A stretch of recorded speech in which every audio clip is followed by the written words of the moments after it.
Gipasulabi ang grabing kabalaka nga gibati sa senior citizen nga si Antonia Diamos nga temporaryong nag-star sa Bakayan Elementary School.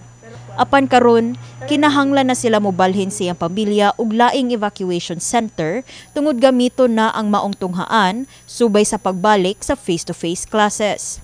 Matod ni Antonia nga kutob na lang sila dinhi karong adlaw ug usa sa dakong hagit mao ang kahimtang sa panglawas sa iyang upat pa ka buwan nga apo. Mamang gusto gyud tanak namo nga adto na lang ta mislaing area lisod man kay sa gym naghuot man gud nya kung balay ra gyud among gikinahanglan akong gihangyo kana ra gyud among gihangyo nga makakuan jud may dayon ganang kapuy-an namo kay kahit kay among mangabang may gamay ra man kay among income. Sila Antonia ang usa sa pipila ka mga pamilya nga temporaryong gipahimutang dinhi sa tunghaan human mabanlas ang ilang panimalay tungod sa flash flood dala sa bagyong Tino.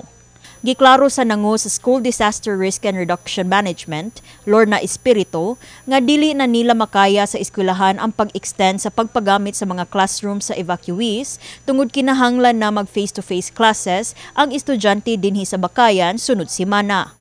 Kay ilahang schedule karon man jud nga adlaw, so naghinay-hinay na sila naog. Naana sila ang uban sa gym, unya ang uban na sila giabangan.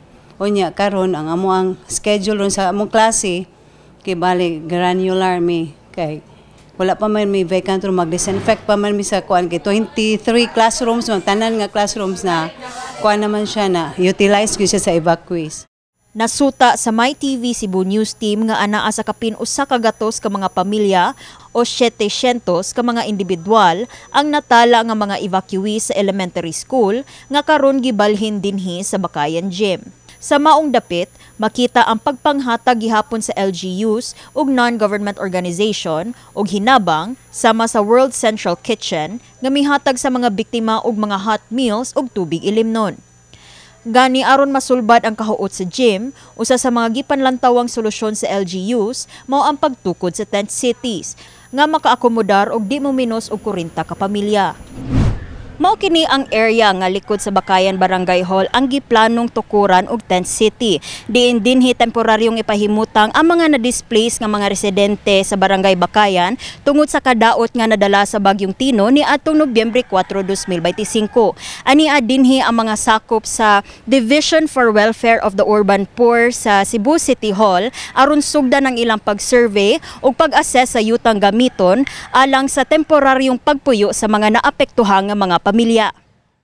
Giplanuhan sab sa barangay ang pagtukod og mga evacuation centers sa Phase 1 ug sa Northview sa Bakayan. So ang uban na hinahinay nagbalik sa ilang lugar nga layo sa 6 meters pod pero nagtulda-tulda lang sila kay naa may plan pod ang city with the help of the mayor ug ni atong vice mayor nga atong kapitan before dire si Winston Pipito nga ma-relocate sila. Gipaspasan gito sila sa labing madali nga makuan pod nato kay sa may San Jose ron ang ato ang murag kuan daghan gipilian ron pero basin sa San Jose gid kay ay dako-dako dito. Mihangyo sab ang barangay councilor nga si Jojo sa Ornido nga unta mosabot ang mga evacuees samtang naningkamot sila sa paghatag sila mga panginahanglanon human sa bagyo.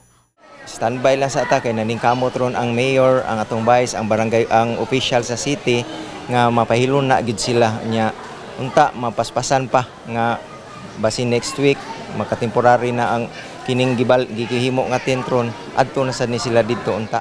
Kini si Liza May Piñaranda alang sa MyTV Cebu.